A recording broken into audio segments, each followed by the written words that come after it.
আমি একটু শ্যুট করব, ভিডিও করব, এই জন্য। এই ভাইয়া, ওনাকে ওইখান থেকে বলে বলে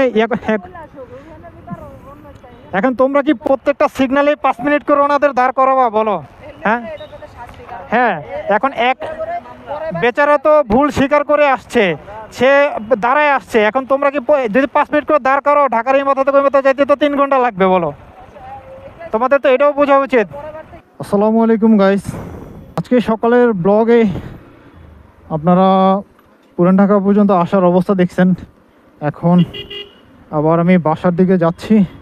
তো এখন নামাজের পরে প্রায় বিকাল। এখন কি অবস্থা সেটা আপনাদের মাঝে একটু দেখাবো। সো ঝটফট ক্যামেরা অন করে দিলাম। পুরান ঢাকার অলিগলিগুলোতে একটু জ্যাম থাকে, কারণ যেহেতু রাস্তা চাপা। তারপরে হচ্ছে অনেক জায়গায় এরকম রাস্তার মাঝখানে হচ্ছে বিদ্যুতের খুঁটি থাকে, এই জন্য দুইটা গাড়ি পাশাপাশি পাস করতে পারে না। সো একটু আগে পরে দিয়ে হচ্ছে স্লো করে যাইতে হয়। আসলে ঢাকা শহরে না, বাংলাদেশের সব জায়গাতেই বর্তমানে স্টুডেন্ট, তারপর হচ্ছে অনেক জায়গায় সাধারণ জনগণও আছে, তারা নিয়ন্ত্রণ করতেছে। এটা দেখে খুব ভালো লাগতেছে। আসলে আমাদের দেশের এরকম উন্নয়নমূলক কাজ বা যে কোনো কাজই হচ্ছে সর্বসাধারণের যদি এইভাবে থাকে, তাহলে আমরা সবাই একসাথে হাতে হাত মিলে কাজ করলে দেশ অনেকটা এগিয়ে যাবে। সবাই সবার অবস্থান থেকে যদি আমরা যে যার কাজটা সঠিকভাবে করি। মামা লাগা দিস না, রিক্সাওয়ালার কোনো দোষ নেই, সামনে একটা মোটরসাইকেল ব্রেক করাতে থেমে গেছে। আসলে সবাই যে যার অবস্থান থেকে যদি আমাদের কাজগুলো সঠিকভাবে করি, তাহলে এরকম আর অবস্থার সম্মুখীন হওয়া লাগবে না।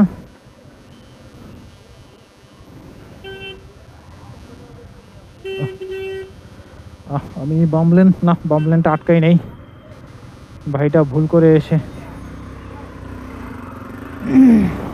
বামলেনটা আটকে দিছে। আসলে বামলেনে গাড়িগুলো যাওয়ার জন্য আটকানো ঠিক না। দেখি কতক্ষণ লাগে বক্সিবাজার সিগন্যালটা পার হইতে। রোদ বৃষ্টি গরমে পুরো কম্বিনেশন হয়ে ঠান্ডা লেগে গেছে। ও আমি এটাকে ক্রস করি, রিক্সাটাকে। বক্সিবাজার এই মোড়ে সকালে এত স্টুডেন্ট দেখি নাই। এখন এই বিকালের দিকে, আমি দুপুরের শেষের দিকে অনেক স্টুডেন্ট জড়ো হয়েছে নামাজের পরে।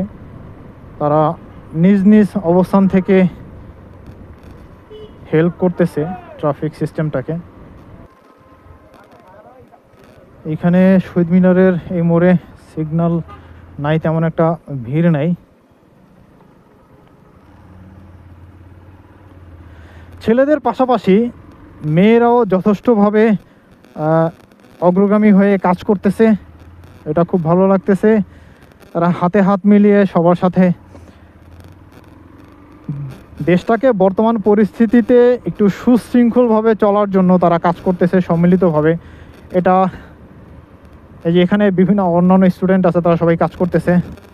তবে এটা বলবো, এই পরিস্থিতিতে আমাদের ছাত্র সমাজ, তারপর হচ্ছে সাধারণ জনগণ, সবাইকে একটু সজাগ থাকতে হবে।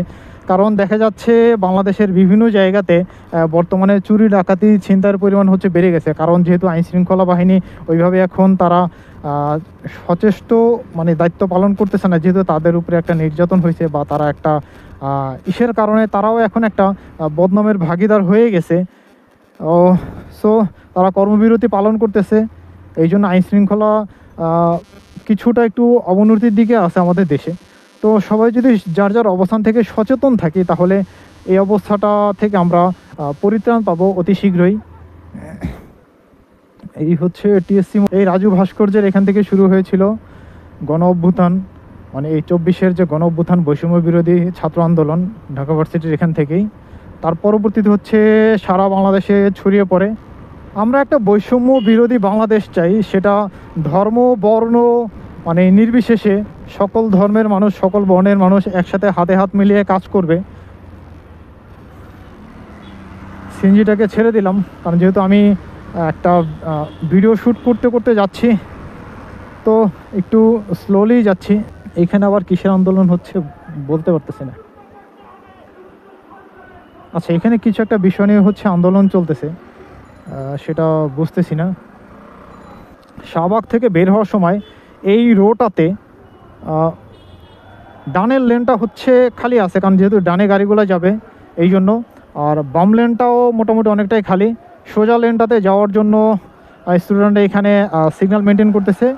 ডানে যদি কোনো গাড়ি যায়, কারণ দেখা যাচ্ছে ডানে অনেক সময় ইউ টার্ন করতে হয়, এই জন্য ডান লেনটা খালি রাখছে।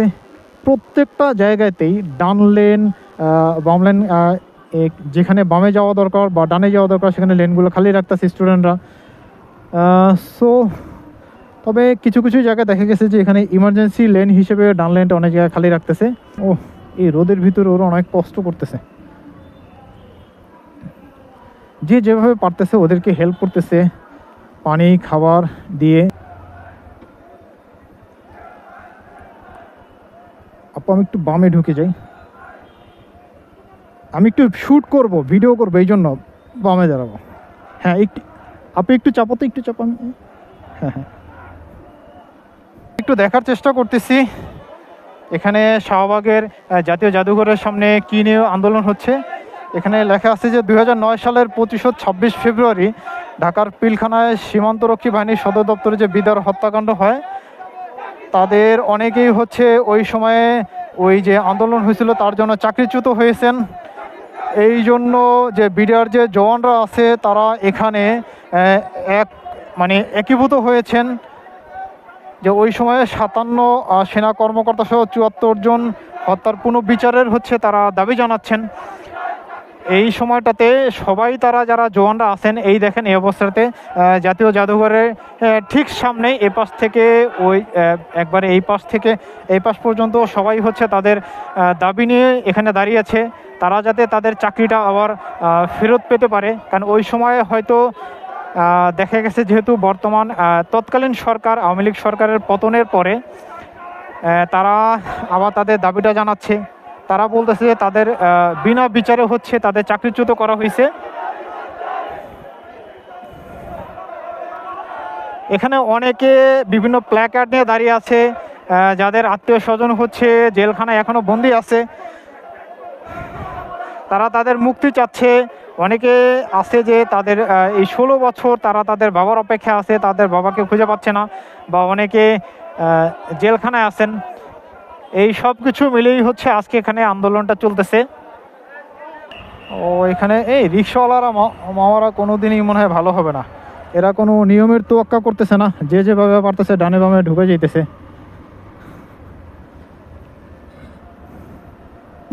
ওই দিন এক রিক্সাওয়ালা মামা বলতেছে এরকম অটো চালাইতেছে মেন রাস্তা ধরে তো তাদের চালানোর কথা না, অটো রিক্সা চালাইতেছে।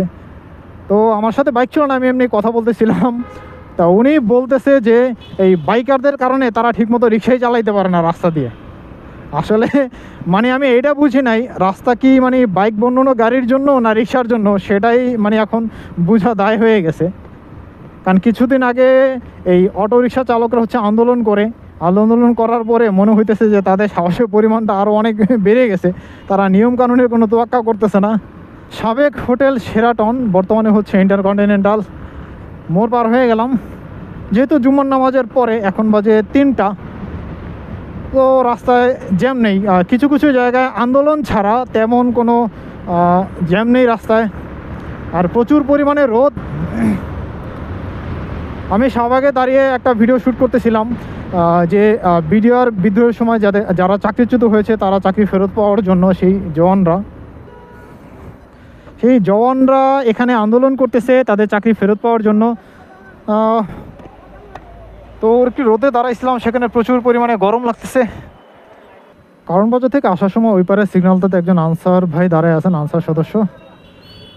আর এখানে অনেক স্টুডেন্ট আছে, এখানে আছে এলাকার অনেক সিনিয়র ছেলেপেলা আছে, তারপর সেখানে অনেক স্কুল কলেজ ইউনিভার্সিটির মেয়েরা আছে, তারা এগুলো নিয়ন্ত্রণ করতেছে।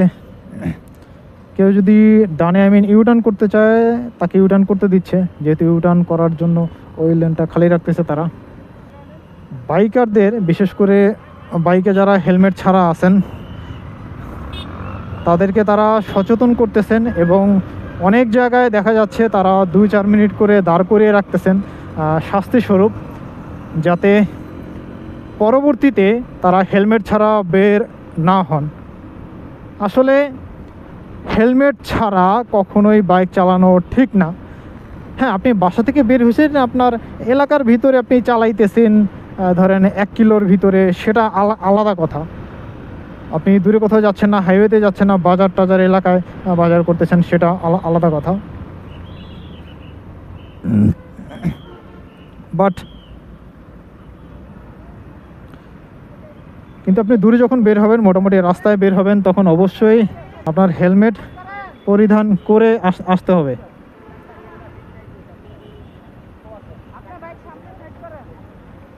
আচ্ছা, ওনার বাইকের মেবি কোন, এই ভাইয়া ওনাকে ওইখান থেকে বলে বলে এখন তোমরা কি প্রত্যেকটা সিগন্যালে 5 মিনিট করে ওনাদের দাঁড় করাবা বলো? হ্যাঁ হ্যাঁ, এখন এক বেচারা তো ভুল স্বীকার করে আসছে, সে দাঁড়ায় আসছে, এখন তোমরা কি যদি 5 মিনিট করে দাঁড় করো, ঢাকার এই মাথা থেকে ওই মাথা যাইতে তো 3 ঘন্টা লাগবে বলো? তোমাদের তো এটাও বোঝা উচিত। হ্যাঁ,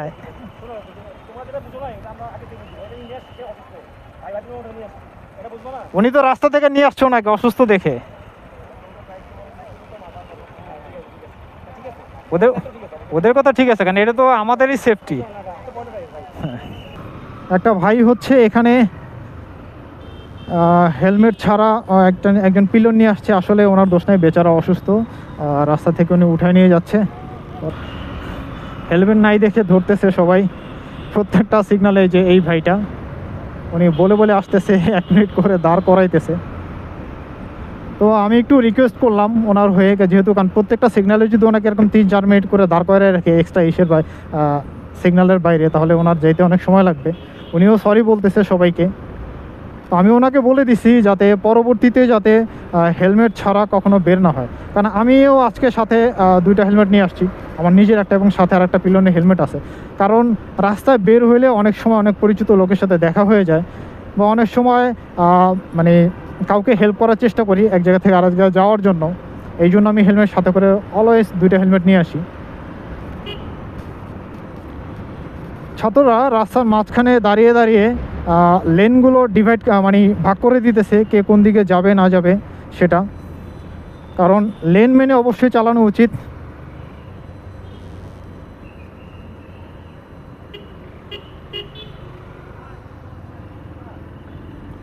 ওয়াও, সিগন্যালটা ছেড়ে দিছে।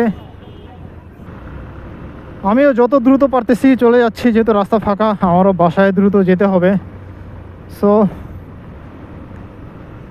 এটা ঠিক, প্রত্যেকটা দেশেই হচ্ছে লেন মেনে হচ্ছে এভাবে প্রত্যেকটা গাড়ি বা বাইক চালানো হয়। আমরা যদি আমাদের মতো এইভাবে লেন মেনে হচ্ছে বাইক চালাতে পারি, এখানে বাম লেনটা দেখেন পুরা বিএসএন থেকে বামে যাওয়ার জন্য ওরা আগে থেকে এখানে লেনটা করে দিছে। এই দেখেন, আপনাদেরকে কাছ থেকে দেখাই, পুরো একবারে এখান থেকে ওই পর্যন্ত প্রায় 1/2 কিলো পর্যন্ত ওরা বাম লেনটা খালি করে দিছে, আপনার করে মানে এটাকে আলাদা করার জন্য। এটা ভালো।